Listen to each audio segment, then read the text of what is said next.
예, 안녕하십니까. 김남준입니다. 오늘은요, 2024년도 대비 합격 전략 설명회를 여러분들하고 같이 진행을 좀 하고자 합니다. 밑에 보면 2022년도예요. 그런데 2024년도에 대해서 우리가 어떤 미래학자도 아니고, 뭐, 주술사들도 아닌데도 불구하고 이와 같이 미래를 이야기해야 될 상황이 됐습니다.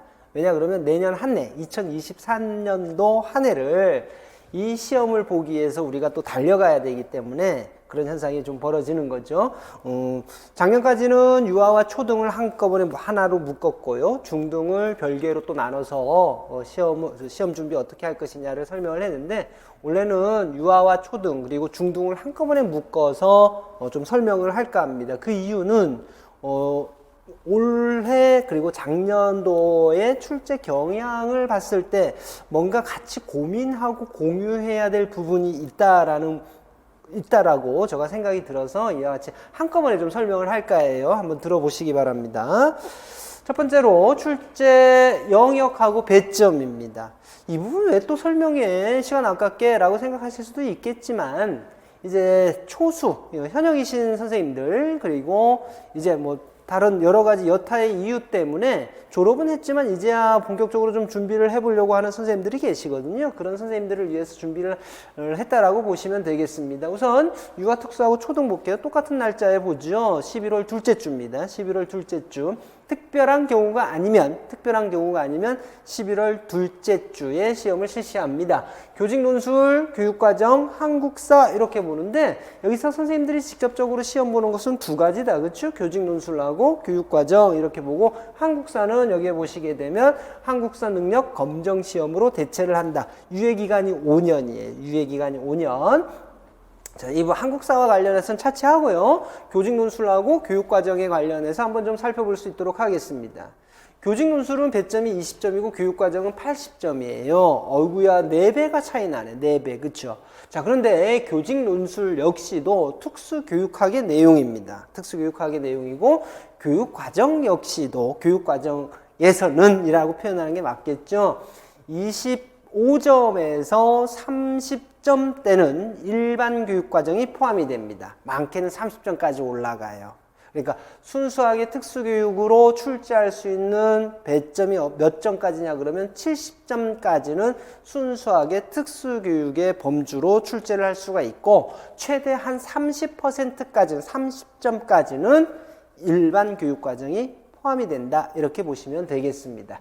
시험 문항수는 딱 정해져 있어요. 16문항입니다. 큰 문항이 16문항이에요. 그리고 시간은 140분 이렇게 이야기가 되고 있습니다. 다음에 초등도 똑같죠. 초등도 똑같습니다. 교직 논술 20점, 그 다음에 교육과정 80점 이렇게 돼 있어요. 그 다음에 16문항 똑같고 검정 능력으로 대체한다. 이와 같이 돼 있다. 자, 그 다음에 범위도 궁금하실 거예요. 교직 논술 봅니다. 조금 전에 말씀드렸듯이 교직 논술은 우리 중등하고 좀 차이가 있어요. 우리 유아와 초등 선생님들이 접하게 되실 교직 논술이다라고 하는 부분 보면 교직 교양 전 영역 이와 같이 돼 있잖아요. 이때 교직이라는 게 교직교과 이야기하는 게 아니에요. 교직교과 교육학은 중등 선생님들이 보시는 거고, 여기서 교직 교양 이렇게 이야기하는 부분은 그냥 우리 특수교육학이구나 라고 생각하시면 돼요. 우리 유아와 초등 특수 전공하시는 분들에게 교직 논술의 범위는 그냥 특수교육학인 거예요. 그 다음에 교육과정 A하고 B 이와 같이 두 부분으로 나누는데, 유치원 같은 경우는 특수교육학 전 영역이고, 그 다음에 유치원 전 영역 특수교육 교육과정에서 이 부분은 뭐 별거 없잖아요. 그쵸? 아주 짧아요. 그 다음에 주로 뭐냐 그러면 유치원 교육과정.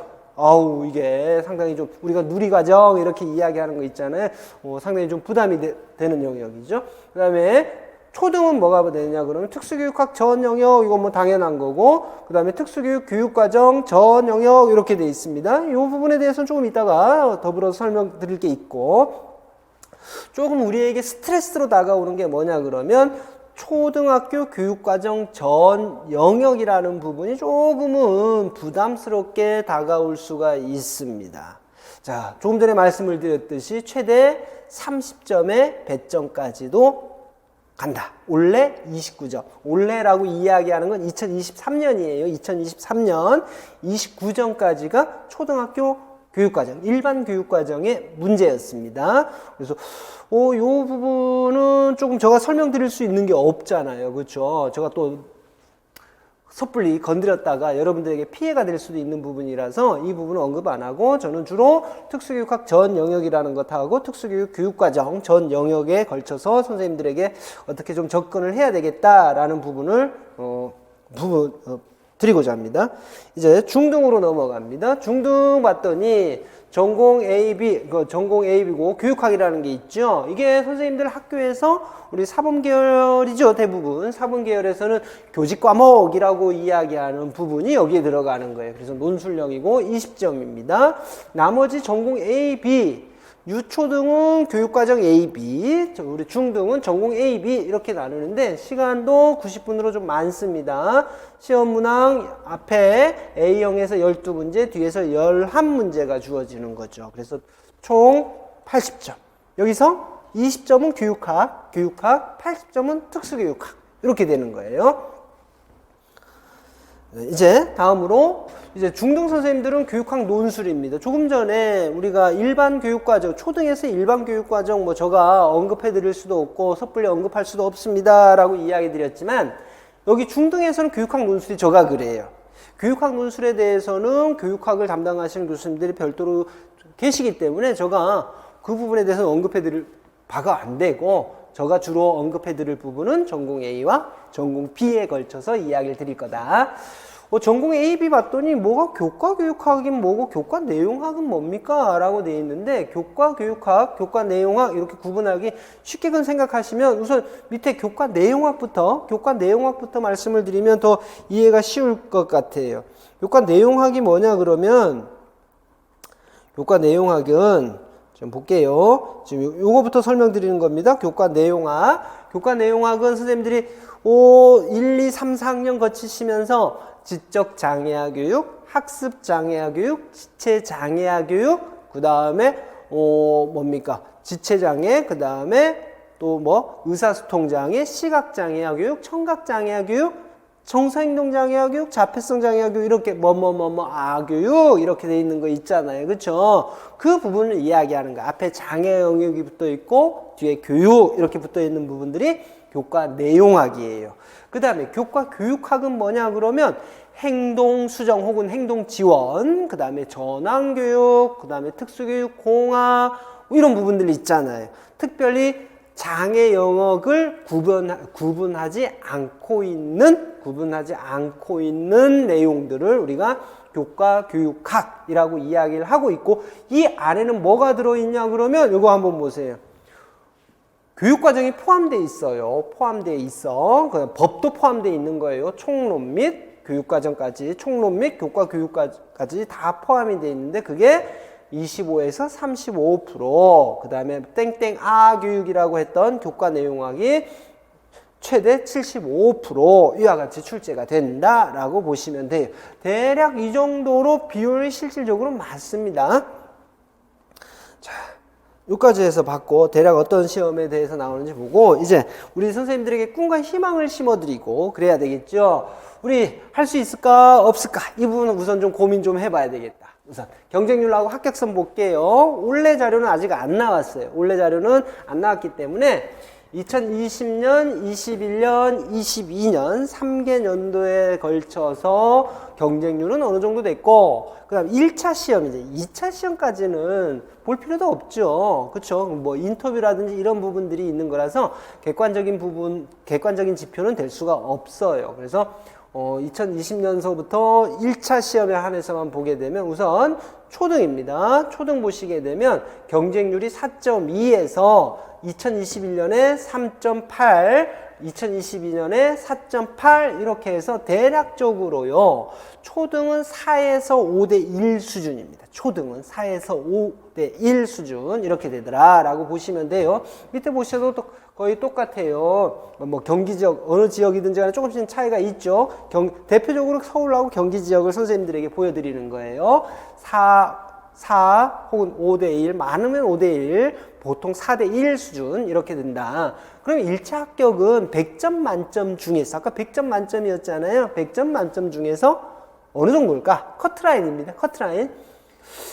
2020년도에 60점, 21년도에 52점, 22년도에 56점. 물론요, 이 커트라인은 몇 명을 선발하느냐, 그 다음에 어느 지역이냐, 이거에 따라서 차이를 보일 수밖에 없어요.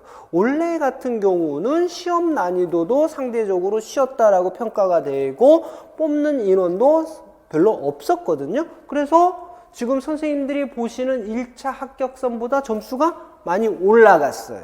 그럴 수밖에 없겠죠.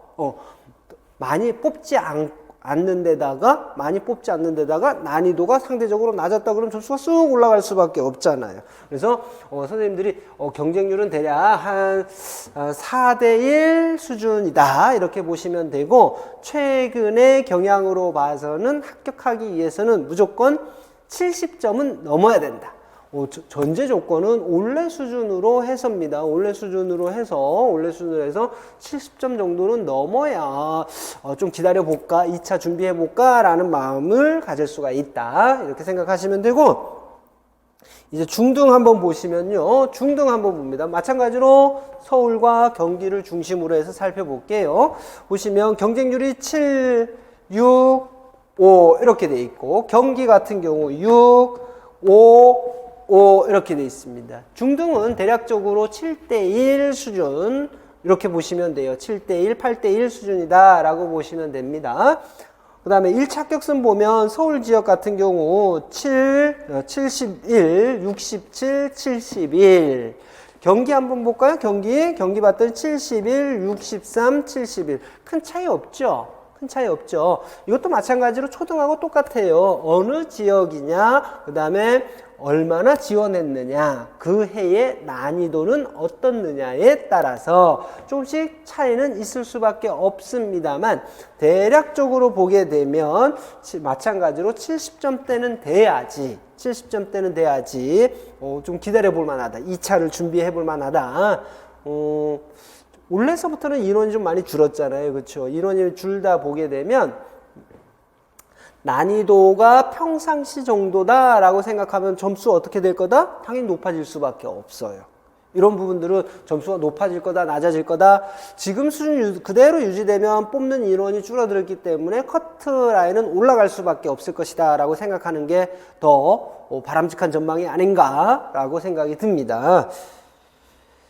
출제 경향 봅니다. 출제 경향. 조금 전에 제가 유초등을 이번에 같이 하는 이유가 있습니다. 이렇게 말씀을 드렸잖아요. 그 이 부분들을 지금서부터 우리 선생님들이 좀 잘 들으셔야 돼요. 우선 유초등입니다.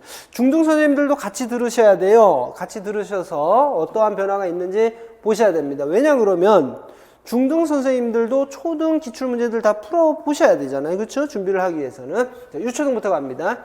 출제 들어가셨던 분들하고 이렇게 이야기를 들어보게 되면 그렇습니다. 한국교육과정평가원의 출제 기조라는 게 있죠. 출제 기조라는 게 있는데 쉽게입니다. 쉽게 내세요. 쉽게 내세요. 그래도 더 쉽게 내세요.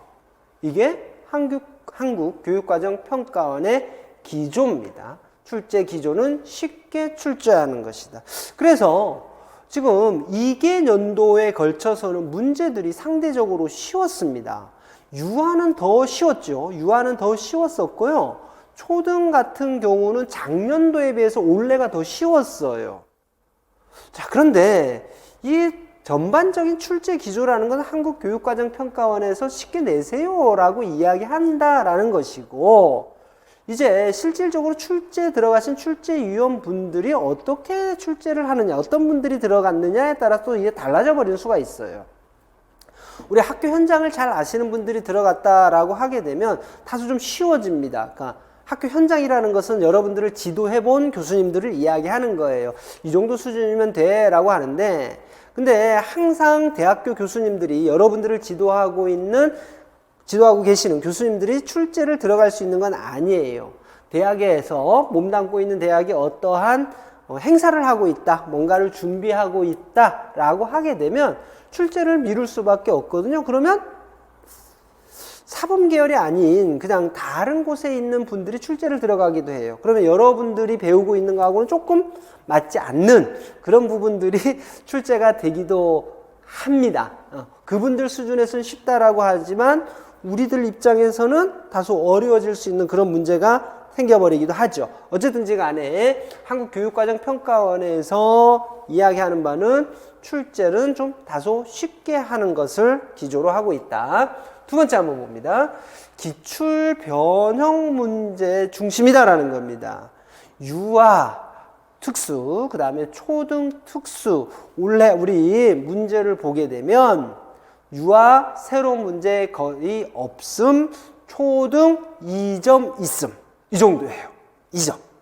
초등 중심으로 하면 초등은 2점 정도가 새로운 문제고, 그러면 나머지 문제는요? 라고 질문하시겠죠.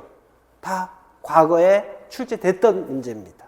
과거에 전부 출제됐던 문제. 물론 여기서 제가 이야기하는 것은 일반 교육은 제가 뭐라고 이야기할 수 없습니다. 또 분석할 수도 없고요. 아까 최대 30점까지가 일반 교육이 출제할 수 있는 범위다 라고 생각을 하면 70점만, 우리 특수교육이 70점이잖아요. 그렇죠? 70점.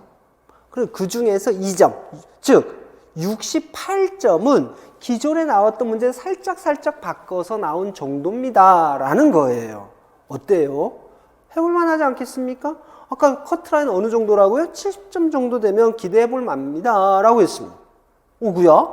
가만히 생각을 해보니 새로운 문제에 대한 대비 없이 과거에 출제됐던 문제들만 내가 정확하게 파악을 하시고 정확하게 쓸 수만 있다면 커트라인에 가까운 점수가 되는 거예요. 거기다가 내가 일반 교육 빵점 맞습니까? 그렇지 않잖아요.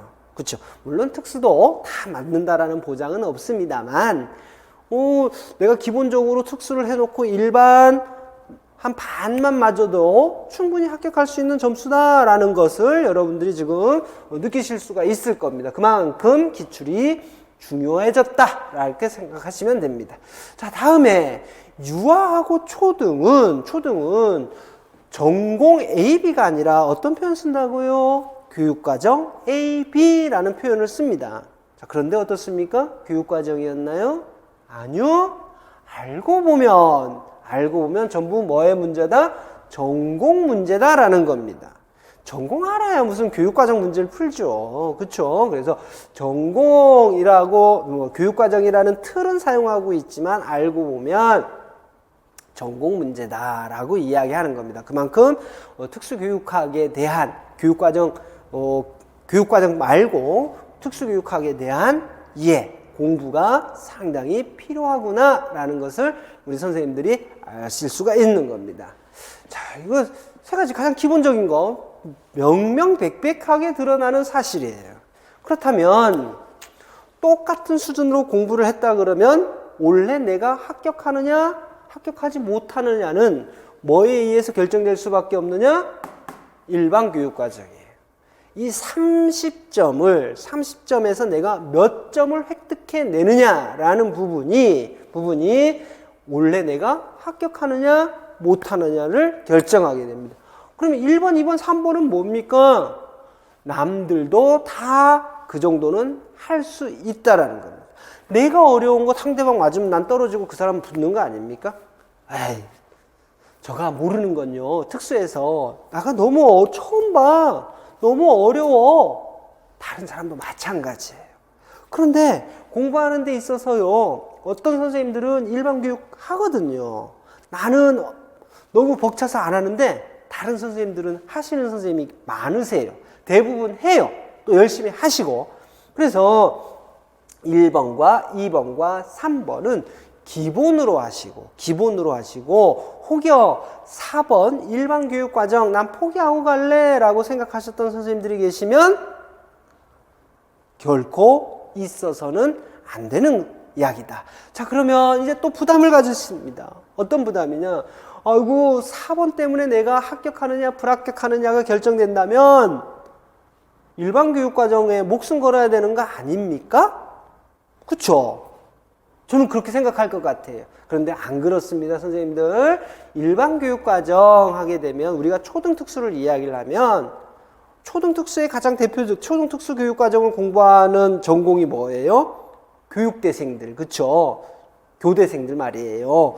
교대생들 수준으로 해야 되는 거 아닙니까? 못해요. 우리 언제 특수교육학도 해야 되고 그 다음에 법도 해야 되고 언제 다 하실 수가 있으세요? 그 다음에 결정적으로 우리 특수를 전공하고 있는 우리가 보는 시험에서의 일반 교육과정은 교대생들이 공부하고 있는 교육과정보다 한참 쉽습니다. 가장 기본적인 수준에서 알고 있어야 될 사항들을 문제로 가져오는 거예요. 특수교육과에 있는 교수님들이 내시는 문제가 아니라 일반 교육학을 전공하신 분들이 내신 것들 중에서 충분히 우리가 접할 수 있겠다라는 문제들을 골라오는 거기 때문에 너무 부담은 갖지 마시고 교대생 수준으로 하겠다 오바고요. 오바고 난 포기할래? 절대 있어서는 안 된다. 그럼 어느 수준으로? 가장 기본적인 수준들. 특수교육 하면서 한두 번씩 봤어. 이거 중요한 것 같은데 라고 특수교육 일반 교육과정 강의하시는 교수님들 있으시잖아요. 학원가에도. 그 교수님들이 강조하는 것들 중심으로 해서 보시는 게 가장 좋아요. 교대생 수준으로 하면 1번, 2번, 3번도 놓치고 4번도 놓칩니다. 이거 해서 다 맞는다고 해도 30점. 다 맞는, 최고로 나왔다? 다 맞았다? 30점밖에 안 돼요. 이거 놓치면 뭘 어떻게 하라고 70점을 놓쳐버리는데. 그러면 안 되겠다. 그쵸?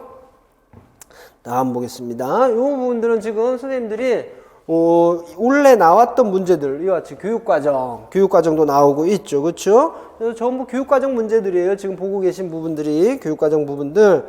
그 다음으로 지금 아까 새로운 문제가 출제가 됐는데 원래 초등에서 유일하게 새로운 문제가 지금 2번 출제가 된 겁니다. 2번 출제가 된 거예요. 2번 출제가 됐는데 전부 새로운 문제냐? 그렇지 않아요. 완전히 새로운 문제가 출제된 건 아니라 지금 2번, 여기 보이는 2번 문제라든지 아니면 3번에 동그라미 1번. 그럼 결국은 1점짜리 하나, 1점짜리 하나, 여기 또 1점이잖아요. 그렇죠? 그래서 1점짜리 하나. 그래서 각 한 2점 정도가 새로운 문제, 많으면 3점 정도가 새로운 문제였다라고 보시면 되겠습니다. 3번, 4번, 5번, 6번까지 하고 중간중간에 일반교육 문제들이 섞여 있습니다. 일반교육 문제들이 섞여 있고 지금 제가 잘라버렸는데 7번과 8번이 일반교육 문제 완전 통으로 이와 같이 초등은 돼 있다라고 보시면 돼요. 자, 이번에는 중등 보겠습니다. 중등의 전반적인 출제 기조도 쉽다예요. 쉽게 내라예요. 이거 제가 조금 포장해서 이야기하는 게 아니라 실질적으로 한국 교육과정 평가원의 출제 기조는 쉽게입니다. 근데 왜 우리는 어렵게 느껴졌을까? 왜 어렵게 느껴졌을까요? 맞죠? 원래 시험 보신 선생님들이 시험을 보시고 나서 거의 대부분의 선생님들이 어렵다라고 말씀을 하셨어요. 쉽다라고 말씀하시는 선생님 못 뵀거든요. 어렵다. 그럼 왜일까라는 부분. 왜일까? 한번 고민해 봐야 되겠죠? 다음에 두 번째. 기출문제 변형 중심이다. 아까 말씀드렸잖아. 출제는 쉽게 냈다라고 해요. 출제 임원분들 쉽게 냈대요. 근데 우리는 보니까 어려웠고. 기출문제 변형인데 우리한테 상당히 낯설어. 처음 보는 문제 같아. 자, 그런데 선생님들 시간이 지난 다음에 다시 한번 보셨나요? 지금 한번 봐보세요. 지금도 낯선가요? 아니요. 한 번씩 다 풀었던 문제들이에요. 한 번씩 다 풀었던 문제라니까? 시험이 똑같이 나오진 않죠. 시험이 똑같이 나오진 않아요. 대부분, 전부라고 이야기할 수는 없고요. 이번에 나왔던 문제들도 대부분은 한 번씩은 풀어봤던 문제들입니다. 알고 보니까 기출문제였던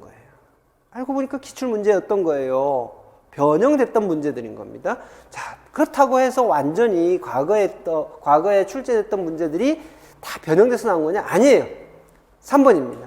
새로운 이론이 반영이 되었습니다. 지적장애 12차 정의가 반영이 되었고 신간이라고 하기엔 조금은 좀 그렇죠. 2021년도에 나온 건데 근데 고은 교수님이 좀 뭐 의사소통장애와 교육 그쪽 파트에서 갖고 있는 어떠한 뭡니까 무게감이라는 게 있잖아요. 그렇죠? 그런 부분들 생각을 했을 때 상당히 좀 우리가 나온다라고 생각을 해서 그 책이 2021년도 작년도에 나왔을 때부터 했는데 올해 나왔습니다. 이제 계속 나올 거예요.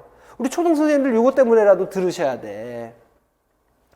이 지적장애 같은 경우는 초등도 생각은 했어요. 초등도 생각은 했는데 왜 안 나왔을까라는 부분들을 지인분들을 통해서 이렇게 여쭤보게 되면 그래요. 초등에서 지적장애를 내려고 안 했던 건 아닌데 새로운 부분들을 좀 무리다라고 생각을 하셨던 것 같아요. 무리다. 그래서 안 낸 거고 중등이 먼저 스타트 끊어줬잖아요. 중등이 먼저 지적장애 12차 정의 스타트 끊어줬어요. 스타트 끊어줬고 고은 교수님 책에서 교정적 피드백의 종류 이 부분 스타트 끊어준 거예요. 그러면 원래 이미 출제가 됐으니까 이제 기출 문제가 됐죠. 기출 문제가 됐죠. 이제 초등 출제 들어가면 어떻게 된다고? 새로운 내용 아니거든요. 이미 출제된 내용이에요. 자, 이런 부분들 염두에 두시면서요. 한번 좀 보겠습니다. 출제 어떻게 될까 합니다. 출제 경향 예상입니다. 저가 뭐 작두 타는 사람도 아니고, 그쵸? 작두 타는 사람도 아니고, 매번 뭐 출제 적중률이 높다라고 선생님들이 이야기해 주시기는 해서 기분은 좋습니다만, 그렇다고 해서 제가 작두 타는 사람은 아니잖아요. 주변에서 이런저런 이야기 듣고 해서, 다행히 지금까지는 적중률이 높습니다만, 분명히 작두 타는 사람은 아닙니다. 작두 타는 사람은 아니고, 한번 예상을 해봅니다. 자, 유초등 봅니다. 쉽게. 자, 기본적으로 아까 계속 누차 말씀을 드리죠. 한국교육과정 평가는 쉽게 출제할 것을 원한다. 이게 유지된다라고 쳐요. 유지된다라고 치겠습니다. 유지된다 치자. 출제위원들도 받아들여서 오케이 했다라고 칠 거고. 두 번째, 기출문제 변형 중심이다. 이거는 시간이 가도 바뀌지 않습니다. 시간이 가도 바뀌지 않아요. 새로운 문제를 낸다라는 건 상당히 어렵습니다. 검증도 안 된 상황에서 출제를 한다는 건 상당히 위험 부담이에요.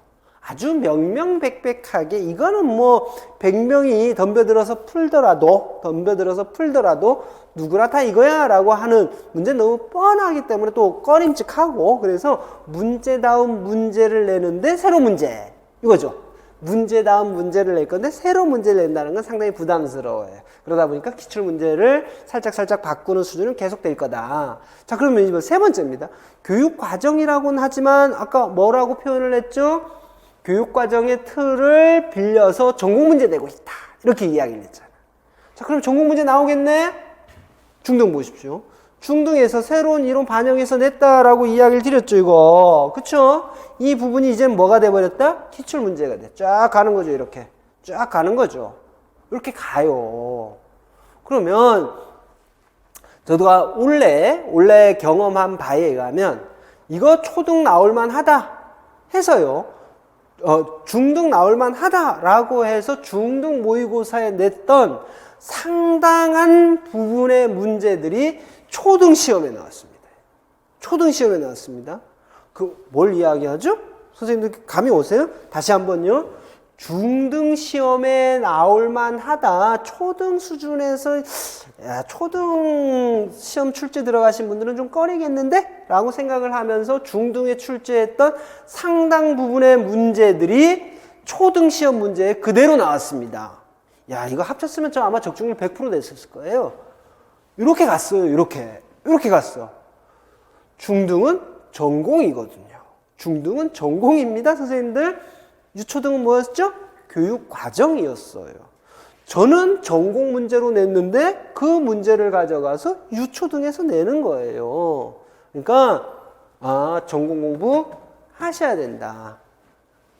세 개 중에서 쉽게 장담할 수 없다. 그러나 이거 기출문제 변형 중심으로 간다라는 거 전공 중등에서 땡겨올 것이다 라는 건 우리가 예상하셔야 됩니다. 그러면 강론 공부하셔야 되겠네. 그쵸? 최소한 지적장애 매뉴얼 보셔야 되고, 고은 교수님 책 보셔야 되고, 한 1년의 텀을 두고 나오는 거니까, 1년의 텀을 두고 나오는 거, 작년도까지 나온 책들은 보면서 한 번씩 다 리뷰를 하시는 게 좋을 것 같고요. 일반교육과정은 저 왜 빨간색으로 했는지 아시겠죠?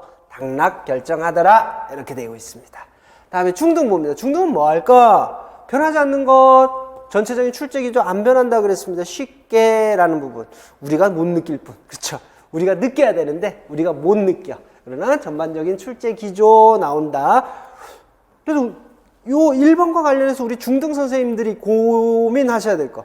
너무 구석구석 찾지 말라는 거죠. 구석구석 찾지 말아라. 1번, 2번 고려해 봤을 때 저 귀퉁이에 있는 것 시험 나온다? 안 나온다. 새로운 이론 반영한다. 새로운 이론 반영한다 그랬을 때 저 찍어내지 못한 거 있었나요? 아니요. 다 찍어냈잖아요. 지적장애 그거 나온다. 지원책에 나온다? 나오지 않습니까? 고은 교수님 교정적 피드백 나온다? 찍었죠? 나오잖아요. 새로운 이론에서. 그쵸? 새로운 이론. 근데 선생님들 항상 새로운 거 어려운 거 이런 것들 중심으로 많이 요구를 하고 이걸 내가 알아야지만 이번 시험에 합격하는 거 아닌가 라고 생각하는데 그건 아니다라는 거죠.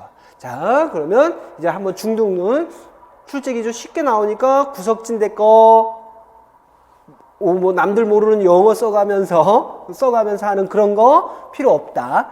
나올 만한 문제가 나오는 거지.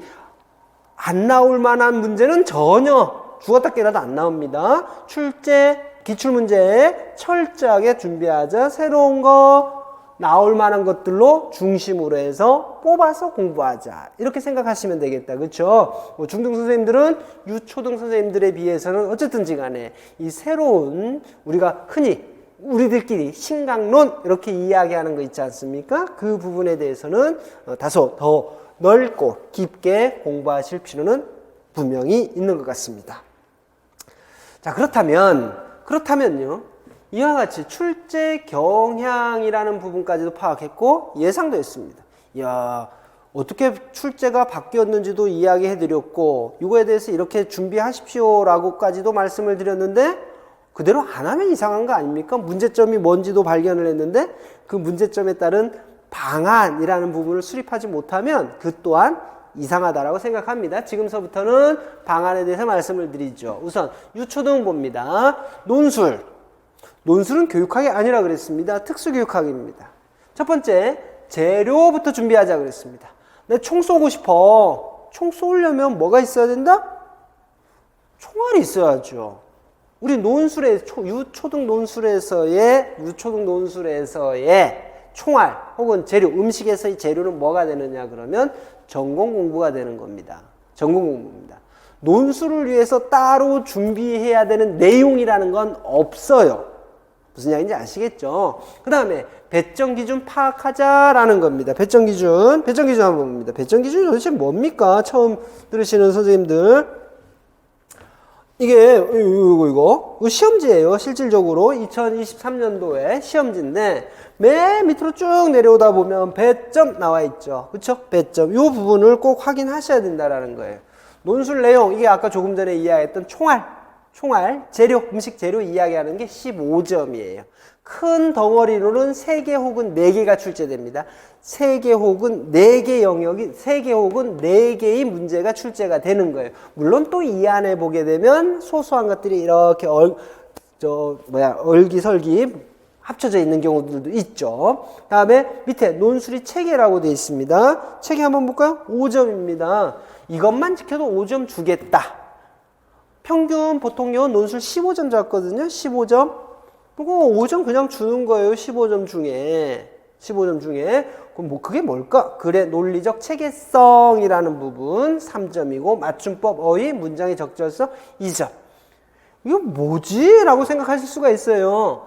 이게 논술할 적에, 우리 유초등 논술할 적에 쓰라는 지침이 있거든요. 각 번호 앞에, 질문의 앞에 1번, 2번, 3번 번호 붙여서 쓰시고 뭐 이런 것들이 있어요. 그런 부분들만 지켜도 되고, 그리고 그런 부분 접속사 잘 쓰시고 맞춤법 크게 어긋나지 않으면 야, 받는 거예요. 5점 받는 거예요. 그러니까 이런 부분들은 평상시에 하시면 되는 거고, 위쪽에 나와 있는 논술의 내용은 전공 공부를 하면서 해결하시면 된다라고 보시면 됩니다. 자, 다음으로 배점 기준까지 파악을 해봤습니다. 공식에 맞췄으면 돼요. 자, 다시 한번. 전공 공부하자. 내용 갖춰주고 있습니다. 그 다음에 배점 기준도 이런 거구나 생각을 했어요. 이제 그럼 쓸 줄도 알아야 될 거 아닙니까? 라고 생각하시겠죠? 쓰는 방법은 금방 익힙니다. 금방 익힙니다. 학원, 운전면허 학원 며칠 다니셨어요? 1년 다니셨나요? 아니요. 며칠 다녔더니 운전면허 땄죠? 요 지금 첫 번째 이야기했던 재료만 잘 갖춰 놓으시면 저만의 공식이 있어요. 공식이 있어요. 그래서 그 공식에다 맞춰 끼워 놓으면 다 돼요. 다 돼요. 걱정하지 마세요. 선생님들이 걱정하셔야 될 건 재료 준비하는 것. 그 다음에 여러 번 직접 작성해 보시면 되겠습니다. 자, 다음에 두 번째, 장애인 등에 대한 특수교육법하고 특수교육 교육과정이 준비해야 되는데 빨리 시작하시기 바랍니다. 빨리 시작하셔야 돼요. 특히 장애인 등에 대한 특수교육법 보시면 이 강의 끝나고 지금 바로 인터넷으로 장애인 등에 대한 특수교육법, 시행령, 시행규칙 3개 쭉 프린트아웃 하신 다음에 지금부터 하셔도 돼요. 이거는 특수교육학적인 지식이 있든 없든 지금부터 하시면 돼요. 전면 개정될 일도 거의 없습니다. 부분 개정은 수시로 이루어지는 거기 때문에 크게 걱정하지 않으셔도 되고 내용이 확 바뀌는 전면 개정이라는 것은 거의 있을 수 없어요. 그래서 지금부터라도 하세요. 자, 그런데 특수교육 교육과정 이거 어렵다 그러는데 토시 하나 틀리지 않고 외워야 된다고 선배님들 이야기하시던데 아닙니다. 토시는 틀려도 돼요.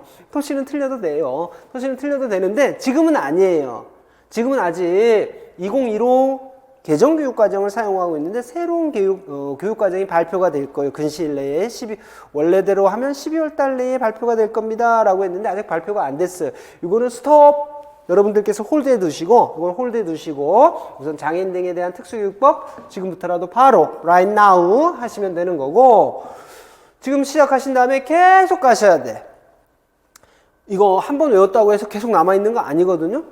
맨날 써먹는 녀석들이 아니야. 뭐 장애인 등에 대한 특수교육법 내가 통으로 암기했다고 해서 길거리 지나가면서 사람 붙잡아 놓고 연습하고 그런 거 아니잖아요. 시험 볼 때만 써먹는 녀석들이다 보니까 까먹게 돼요. 그래서 시작하시고 꾸준히 리뷰를 하셔야 돼요. 리뷰를 꾸준히 하셔야 되는 내용들이다 라고 보시면 돼요. 다음으로 특수교육학입니다. 자, 기본 이론. 제가 강조하고 싶은 게 있었어요. 뭘 강조하고 싶었느냐? 조금 전에 기억나십니까? 중등하면서 낯설다. 어디서 본 것 같은데 낯설다. 어렵다. 출제위원들은 쉽게 냈다라고 하는데 왜 낯설까? 그 다음에 하루 이틀을 지난 다음에 딱 해서 꺼내놓고 다시 문제를 꺼내놓고 보니까 아하 배웠던 거구나. 내가 알고 있던 거구나. 그때 돼서야 아하 하면 뭐 하냐고요. 그쵸? 왜일까라는 부분을 저도 가르치는 입장에서 한번 생각해 봤습니다. 많은 선생님들께서 뭘 하냐 그러면 그래 시험은 암기야. 맞죠? 암기 기본인 거 맞습니다. 그런데 말입니다. 이해를 안 하고 키워드만 따다다다닥 외웠다. A는 B다? A가 B가 아닐 때도 있는데요.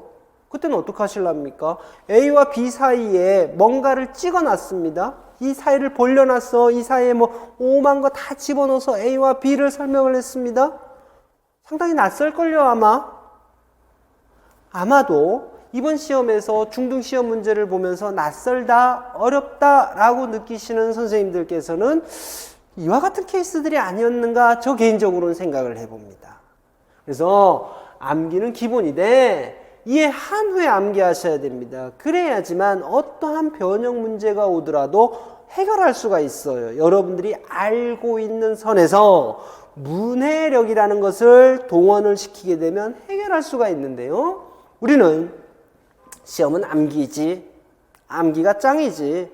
모든 걸 암기하면 다 해결할 수 있어 라는 생각이 조금은 상대적으로 많기 때문에 좀 실패하는 경우가 있는 건 아닌가라는 생각이 들고요. 다음에 아까 말씀드렸듯이 전후 맥락 좀 봐가면서 암기하십시오. 이 이야기죠. 기본적으로 저의 기본서는 다른 분들의 책들보다는 설명이 조금이라 한 줄이라도 더 많습니다. 경우에 따라서는 그렇게 한 줄이라도 많은 것 때문에 책이 정리가 되지 않은 듯한 느낌을 주고 있다는 것도 알아요. 근데 저는 한편으로 의도한 게 뭐냐 그러면 내용을 알고 암기를 해야 되는데 무턱대고 한 줄로 다 못 쓰겠습니까? 저도 그 정도 능력은 되거든요. 한 줄로 표현하는 거. 주제만 딱딱 던져줄 줄도 알아요. 근데 왜 뒤에 부가적으로 설명을 달아놨을까? 이거예요. 전후 맥락 파악하면서 공부하시라고. 자, 그래서 선생님들 암기하시되 전후 맥락 파악하시면서 공부를 해두시고 기출문제 익혀두셔야 되죠. 이거 뭐 강조해서 뭐 하겠습니까? 그렇죠? 기출문제만 기출문제는 그대로 나오는 경우는 거의 0.001%죠. 어떤 식으로 나온다? 기출 통역 문제로 나온다. 그렇기 때문에 기출문제도 나오고 기출문제도 익히고 기출 통역 문제도 익혀야 돼요. 기출 통역 문제는 하나만 나올 수 있는 게 아니잖아요. 다양한 각도에서 기출문제를 바꿔놓을 수가 있는 거예요. 그러다 보니까 기출 통역 문제도 꼭 다양한 각도에서 여러분들이 봐두십시오. 아구 제가요 기출 통역 문제도 우리가 고려를 해야 됩니다 라고 하면 선생님들이 그래 알았어 나도 해볼게 그러면서 접근은 하세요. 참 바람직한 거 맞아요. 열심히 하려고 하는 거 여러분들 짱. 자, 그런데 문제가 뭐냐 그러면 바라보는 각도에 따라서 달라질 수 있다는 건 인정하지만 그 바라보는 각도가 정확해야 되죠. 왜 다른 사람들은 바라보지 않는 각도에서 바라보느냐? 이게 문제인 거예요. 다른 사람들이 바라보지 않는 각도에서 여러분들이 보는 건 잘못된 거예요. 가장 일반적인 수준에서 이 각도에서도 볼 수 있고 이 각도에서도 볼 수 있는 거지 나만의 시선으로 이렇게 볼 수는 없는 거예요. 이 부분은 시험 문제 안 나와요. 그래서 이 동일한 문제를 갖고 여기도 블랭크 처리할 수도 있고 이렇게 블랭크 처리할 수도 있지 일반적으로. 그 다음에 이 동일한 제시문을 갖고 A라는 쪽에서 질문할 수도 있고요. B라는 쪽으로도 질문할 수가 있지. 이렇게 보셔야 되는 거예요. 무슨 얘기인지 아시겠죠? 그래서 너무 디테일하게 남들 생각 안 하는 방향으로 난 생각할 거야. 난 창의적인 사람이니까. 이렇게 생각하고 문제를 접근해서는 오히려 혼란스럽습니다. 다음에 마지막 볼까요? 신간, 심화이론으로 새로운 문제를 대비해야 될 필요도 분명히 있더라 이거죠. 계속적으로 이 문제들로만 돌려받기 하다 보게 되면 문제가 있기 때문에 신간, 심화이론도 새로운 문제를 대비할 필요는 있다 보시면 되겠습니다. 자, 그럼 어떻게 해야 되느냐? 연관 강의 같이 보면서 이러한 부분들을 염두에 두고 저는 커리를 이렇게 짰습니다. 여러분도 이렇게 하셔야 돼요. 이렇게 하셔야 됩니다. 전략의 기본 상반기에는 이론, 구조화 꽉 잡아둬야 돼요. 이때 이론이라는 건 심화까지입니다. 기본적으로 이론하고 구조화는 대놓은 상황에서 거기다가 필요에 따라서 하나씩 붙인다라고 생각을 하시면 돼요. 하반기에는 뭐 하냐 그러면 돌려야 돼요. 무조건 돌려야 돼요. 어떻게 돌리느냐? 기출하고 기출동영 돌려야 됩니다. 기출 보면서 기출동영도 생각해두고 기출동영 보면서 기출문제 이게 원래 기출문 오리지널이었지 생각해야 되고 실전 모의고사 보고 최종 마무리 가고 이거 계속 돌리는 거예요. 이런 선생님들 계시죠. 나 N수생 위에 거 알아. 나 그래서 여기서부터 참가할 거야. 그러면 안 되죠. 왜냐 그러면 여기 새로운 부분들이 추가가 됐단 말이에요. 새로운 부분들이 추가가 되고 그런 상황에서 여기서부터 다시 참가를 한다? 그건 조금 아닌 것 같습니다. 아닌 것 같아요. 학원 강의에 참가는 하지 않더라도 여러분들이 새로운 강론서들을 살펴보고 그런 가운데 하반기에 학원으로 진입하는 것은 제가 크게 뭐라고 이야기할 수 없습니다만 나는 기본 이론 다 봤어. 구조화 끝났어. 그러니까 나는 하반기 돼서야 학원 등록할래 라고 생각하시면 다시 낯설어요, 선생님들. 다시 낯섭니다. 그래서 자, 다시 한번 우리 N수 선생님들 학원 등록하지 않겠다, 혼자 공부하겠다라고 생각은 하시더라도요, 집에서 혼자 새로운 강론서들 소설책 보듯이 계속 넘기시고 구조화 되풀이 하시고 하신 다음에 하반기에 들어오는 게 맞다. 그게 혼자 할 자신이 없다면 처음부터 들어와서 같이 나가는 것이 경제적으로는 부담스러울 수 있으나 오히려 더 현명한 방법일 수 있다라고 생각이 듭니다. 자, 그 다음에 두 번째, 일찍 시작할 수 있는 거 일찍 시작해라. 조금 전에 말씀드렸죠? 장특법 시작하십시오. 그 다음에 점자 1점입니다만 많게는 2점까지 될 수 있습니다. 점자 찍는 것하고 점자의 문법, 이 부분까지 하면 2점 되는 거잖아요. 그래서 1, 2점 얻으면 좋죠. 얻으면 좋잖아요. 그래서 점자 지금부터 시작하시면 좋고, 한국사는 제발 빨리 해결하십시오. 이 강의 듣고 한국사는 아직 상금 못 땄어, 바로 등록하세요. 처음 보는 시험으로. 요거 나중에 발목 잡습니다. 합격 못, 이 검정 시험에 패스 못하면 나중에 계속 발목, 이거 검정 시험 패스 못하면 응시 자격 안 주어지는 거예요. 응시 자격 안 주어지기 때문에 공부하면서도 불안한 거예요. 집중 못해요, 또. 그렇기 때문에 빨리 해결해라. 그 다음에 한꺼번에 몰빵식 공부하지 마세요. 이거 아까 뭐라고 말씀드렸습니까? 계속 봐야 되는 거예요. 나 점자 다 외웠어. 덮어야지. 책 뚜껑 덮어야지. 어이구, 시험 언제 보는데 벌써 덮어버립니까? 계속 봐야 된다라는 이야기. 자, 연간 강의 봅니다. 그와 같은 취지에서 만들어진 게 요거예요. 자, 연간 강의 보면 1에서 3월부터 이론 진짜 말 그대로 쉼없이 몰아칩니다. 그래서 이해 중심입니다. 많은 분들이 인정하시는 바와 마찬가지로 저의 수업은 이해 중심입니다.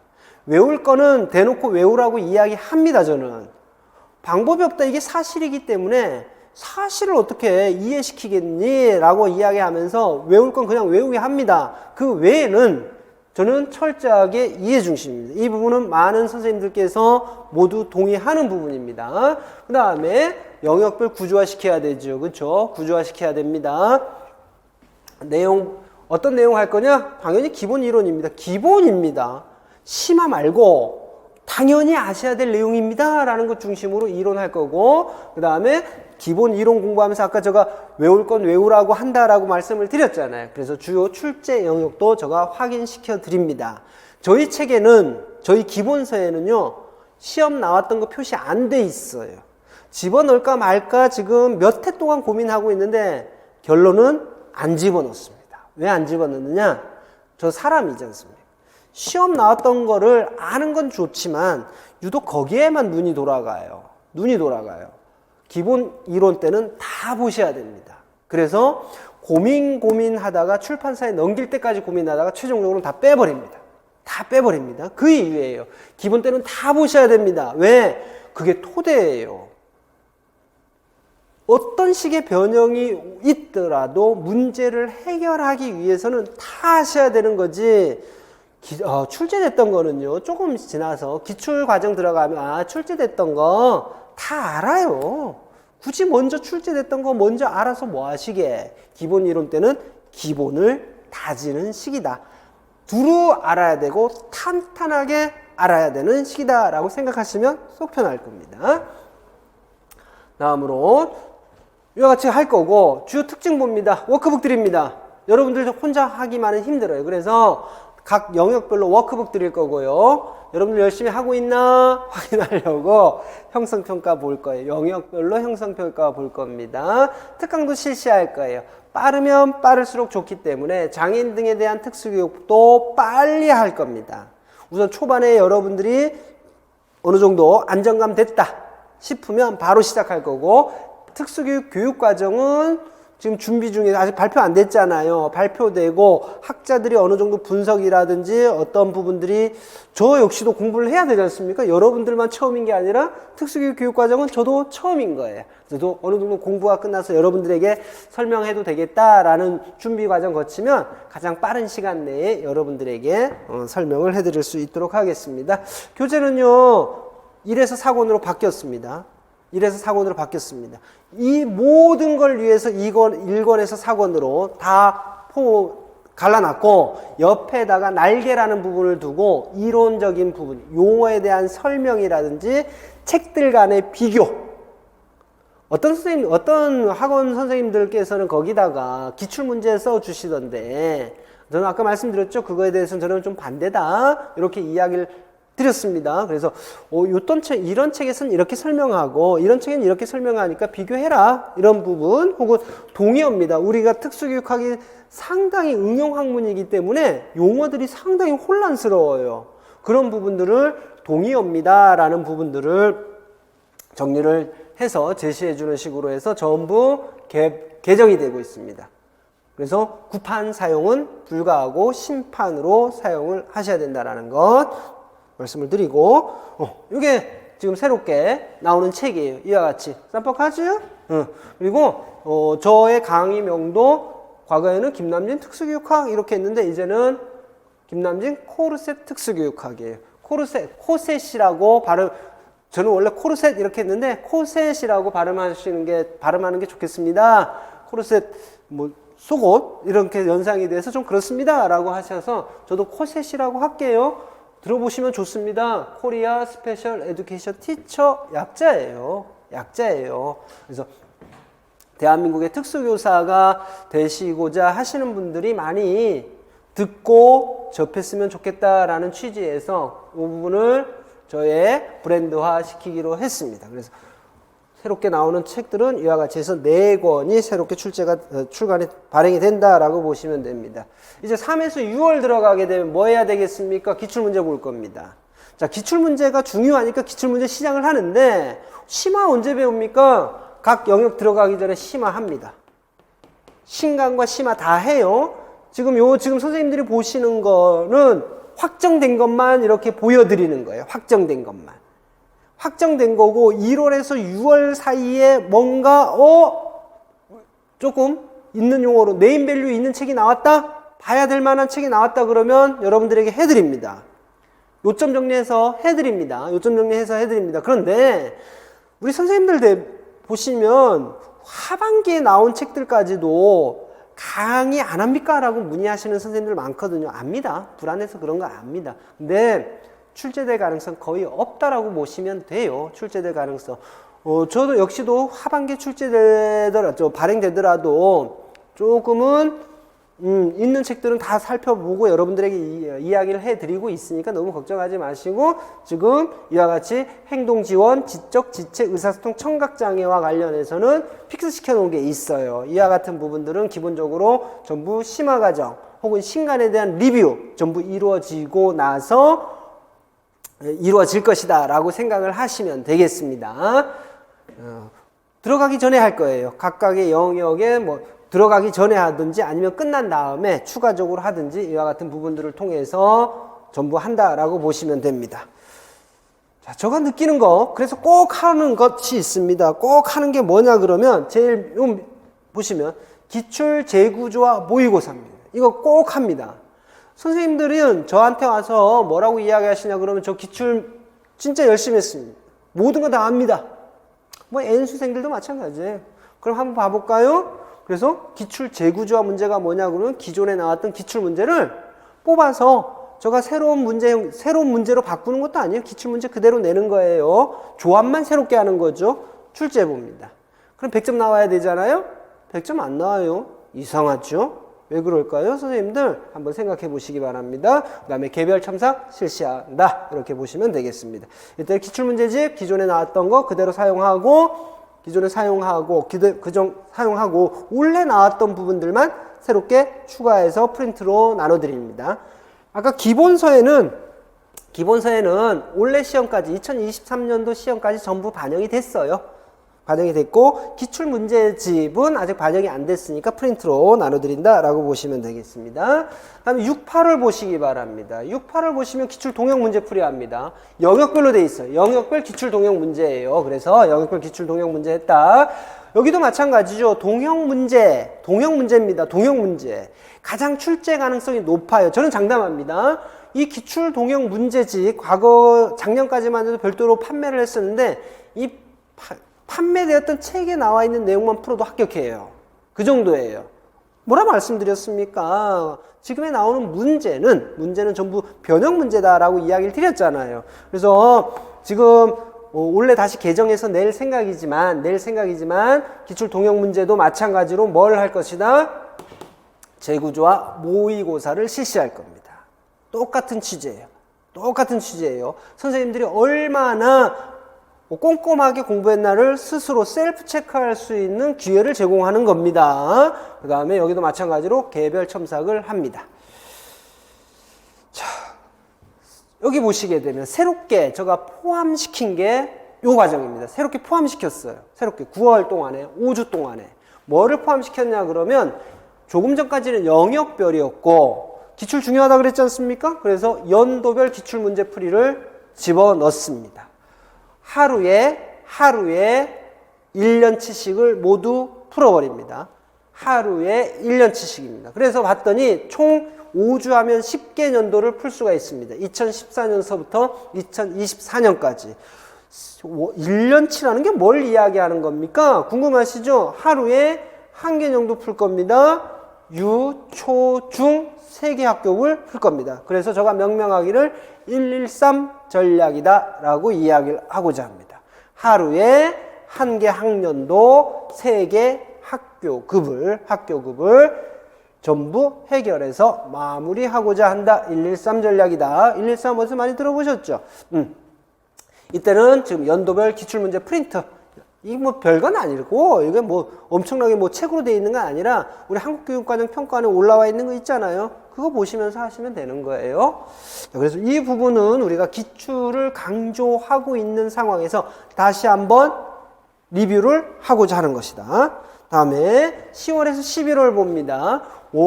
작년까지만, 올해까지만 해도 9월에서 11월부터 해서 모의고사를 실시를 했는데 격주 형식으로 했죠. 2023년도에는 쭉 몰아서 해버릴 겁니다. 10월, 11월 몰아서. 초등은 5주, 그 다음에 중등은 7주 이 단위로 몰아서 할 거예요. 계속 이어서 텀을 주면 누군가는 잘하는 선생님도 계신데 누군가는 그 시간을 조금은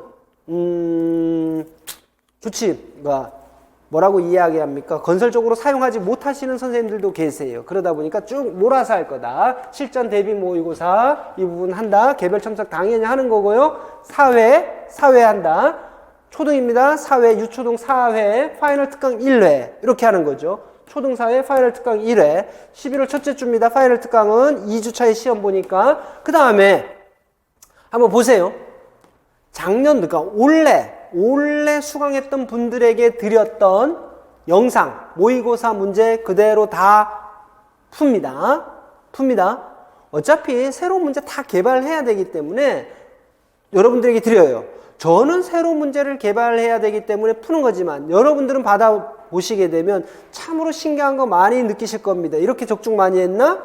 특히나 많이 적중했나? 이런 부분들 그대로 많이 느끼실 거예요. 다만 파이널 특강 요 영상만 빼고 그대로 다 모의고사 문제 그 다음에 영상 그대로 다 드린다. 그 다음에 중등 6회라고 그랬습니다. 6회인데 여기 초등에선 일반교육과정 빼고 저 특수니까 특수 이 부분을 살릴 거예요. 초등 집어넣었었는데 초등 뭐 매회마다 2문제 넣었다고 해서 그게 적중되는 것도 아니고 별로 효율적이다라는 생각이 안 들더라고요. 그래서 다 일반교육과정 다 빼버릴 겁니다. 일반교육과정 빼버리고 특수로만 다 채워서 시험 볼 거다. 중등 교육학 논술은 3회 실시할 겁니다. 이 부분도 마찬가지로 효율성을 위해서 실시하는 거예요. 효율성을 위해서 교육학 논술 3회만 제공하고 파이널 특강 1회 제공할 것이고 초등과 마찬가지로 작년도 6회분이죠. 6회 실시했으니까 6회분 영상 그대로 전부 제공을 하고자 합니다. 자, 이와 같이 해서 계획 전부 이야기했고 마지막으로 3가지만 우리 4가지만 선생님들에게 부탁을 드릴게요. 딱 4가지만. 남과 비교하지 마십시오. 시험 기간 동안에는 여러분들은 여러분이 하셔야 될 것을 하고 있는 겁니다. 그리고 나올 것을 중심으로 하고 계신 겁니다. 그렇기 때문에 남들은 안 나올 것까지 하는 거지 않습니까? 평생 해봐도 안 나올 것까지도 하고 있는 거기 때문에 남들하고 비교하실 필요가 없습니다.